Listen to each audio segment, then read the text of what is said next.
Jésus lui dit, relève-toi et vois, ta foi t'a sauvé. Acclamons la parole de Dieu.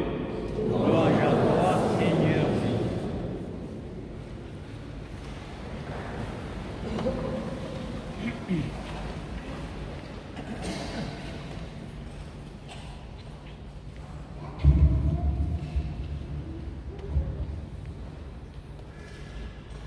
Comme vous le savez, dans notre diocèse, et comme vous l'aurez remarqué, dans notre paroisse, il y a un certain nombre de prêtres qui ne sont pas français.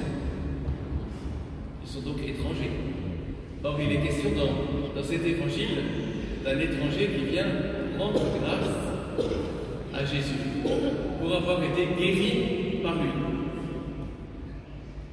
Il y a un de ces prêtres, plus exactement c'est un diacre en fait, il vient de la Sicile, je ne sais pas qui c'est, mais au séminaire il m'a dit, on a appris un chant, alors dans le séminaire de la Seine, il y a que des étrangers. On apprend quand même un peu la culture française, et on nous a appris une chanson qui s'appelle Douce France. Et on la chante comme ça, Douce France, au pays de la souffrance. Et quoi? On t'a appris ça? Oui, c'est comme ça qu'on chante, il paraît. Douce France, au pays de la souffrance. Alors on rend grâce, justement, pour ces étrangers qui sont venus dans ce pays de dur labeur pour nous apprendre à rendre grâce, puisqu'il paraît, c'est une réputation certainement surfaite, que les Français, ils ont du mal à rendre grâce. Ils sont, paraît-il, connus pour leur art de râler. Mais c'est sans doute une réputation surfaite. Et quand c'est les étrangers qui nous le disent, on se dit, mince, il doit y avoir quelque chose de vrai. C'est déjà l'évangile qui se vit en acte.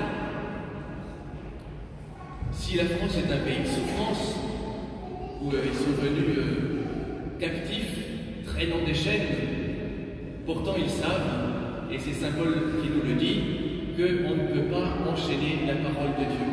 Et donc toute mission, même en France, ça consiste à proclamer l'Évangile. L'Évangile qui, comme chacun sait, est une bonne nouvelle.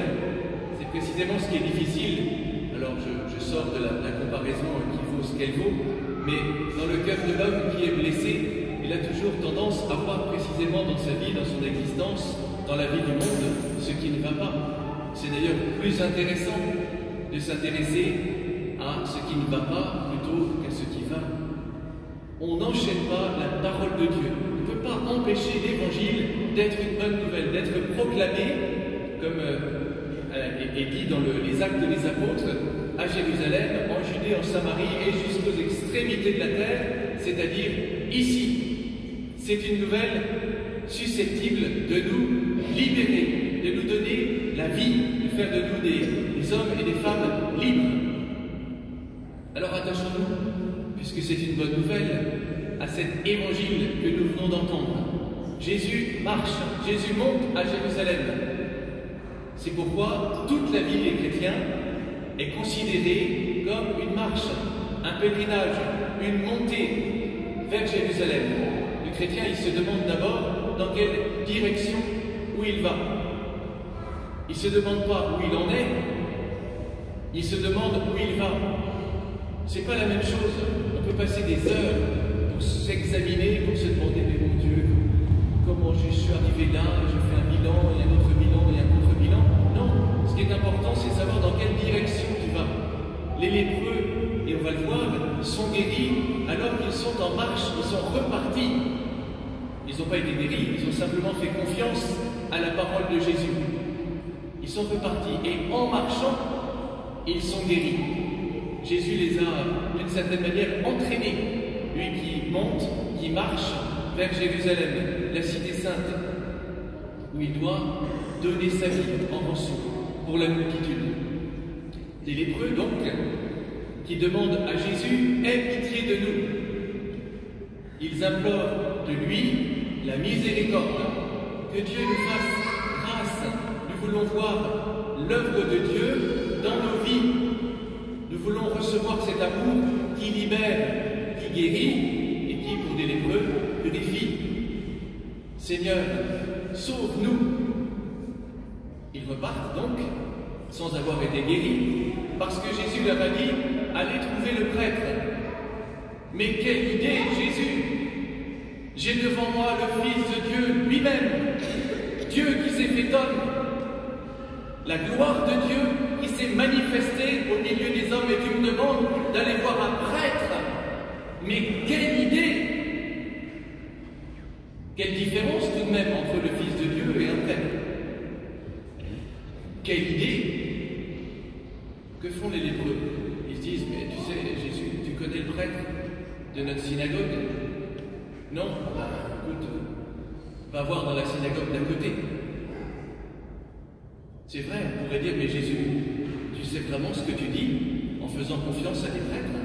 Tu vas vraiment leur remettre ton corps, ton sang, ta parole, ton pardon, ta miséricorde? Tu vas vraiment obéir à un prêtre? Puisque le prêtre va te dire dans la confession, je te pardonne. Jésus obéit au prêtre d'une certaine manière. Ceci est mon corps, quel que soit le prêtre, quelle que soit sa condition, quels que soient ses péchés, quel que soit peut-être même ses trahisons. Va trouver le prêtre. C'est vrai que c'est un acte de foi difficile d'aller trouver le prêtre. Et pourtant ils y vont. Et en faisant confiance, ils sont guéris. Tous sont guéris. Et l'évangile continue, et il nous dit, il y a un lépreux qui se dit, waouh, incroyable, et rendant gloire à Dieu, il se précipite devant Jésus, il se prosterne à ses pieds pour le remercier, lui rendre grâce. Jésus s'étonne, il dit, mais il n'y en avait pas 10, non, j'en vois qu'un. Et en plus, c'est un étranger. Je ne repars pas sur les étrangers, monsieur. Il rend grâce. Il dit simplement, ben tu vois, il a dit à ses apôtres, celui qui a compris ce qu'est le cœur de la vie chrétienne, c'est celui-là. Parce qu'il a appris à dire merci. Peut-être que justement, Jésus n'est venu que pour cela, nous apprendre à rendre grâce. Soit que vous mangiez, soit que vous buviez, on pourrait continuer, soit que vous dormiez, soit que vous travailliez, Saint Paul dit, faites tout pour la gloire de Dieu. Il y a une forme eucharistique de la vie chrétienne. C'est une belle expression du pape Benoît XVI. Une forme eucharistique de la vie chrétienne. C'est toute ma vie qui doit devenir une Eucharistie. C'est Marc Robin qui disait ça. Toute vie est une messe dont nous sommes appelés à être les hosties.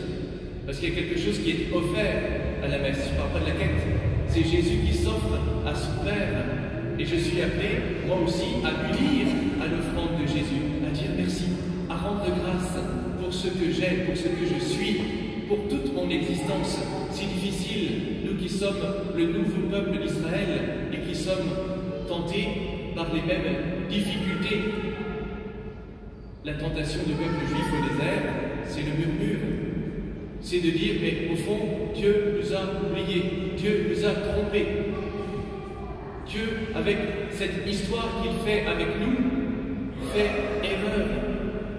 Il ne veut pas notre bien. Au moins en Égypte, on mangeait. On avait des petits oignons. On avait de la viande. Qu'est-ce qu'on était bien quand on était esclaves. C'est incroyable. Mais ils arrivent à dire ça. Et nous aussi. Nous passons notre temps peut-être à regretter les oignons d'Égypte, à regretter les banquets que nous faisions lorsque nous étions esclaves, encore lorsque nous étions lépreux. Parce qu'au fond, il faut peut-être se demander aussi, mais quelle est donc la lèpre dont je suis atteint? Quel est donc ce mal qui peut-être me ronge à l'intérieur? Peut-être qu'il ne se voit pas. Pas besoin d'être malade extérieurement pour ne pas être lépreux à l'intérieur. Alors demandons au Seigneur de venir guérir, purifier, nous libérer de nos lèpres et nous apprendre à rendre grâce. Je vous exhorte, encore Saint Paul qui dit ça dans l'Épître aux Romains, avec toute la tendresse de Dieu. Il précise, je vous exhorte avec toute la tendresse de Dieu à offrir vos corps et vos existences en sacrifice d'agréable odeur à Dieu. Toute la vie est un sacrifice offert à Dieu. Saint Ignace d'Antioche parle des chrétiens comme ceux qui vivent selon le dimanche. Là aussi, c'est une expression lumineuse pour nous rappeler que, au fond, le dimanche, où les chrétiens se réunissent pour l'Eucharistie, et c'est leur caractéristique dès le début du christianisme. Les Romains ne savaient pas trop ce que c'était que ce groupe de juifs. Ils disaient que c'est des juifs, mais ils se réunissent le dimanche parce qu'ils célèbrent un certain Christ. Les chrétiens se définissent depuis l'origine comme ceux qui se rassemblent le dimanche autour de l'Eucharistie, et l'Eucharistie donne forme et le cœur de toute leur vie chrétienne. C'est l'Eucharistie qui accomplit la transformation de ma vie, de mon cœur. C'est l'Eucharistie, finalement, qui transformera le monde tout entier, puisque dans la communion s'accomplit une transformation.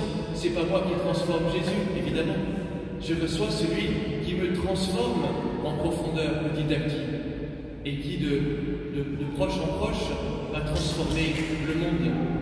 Alors, je nous invite tous à faire cet acte de foi, même si nous sommes encore lépreux, même si nous ne voyons pas encore l'efficacité de la parole de Dieu qui est vivante, de lui faire confiance, d'aller trouver justement ces moyens pauvres que nous donne l'Église, les sacrements, l'Eucharistie, la confession, la parole de Dieu. On pourrait dire, mais c'est que ça, comme le général syrien, c'est que ça que tu me demandes de faire? Oui, c'est que ça. Mais à travers ce que ça, c'est la gloire de Dieu qui va se manifester pour toi.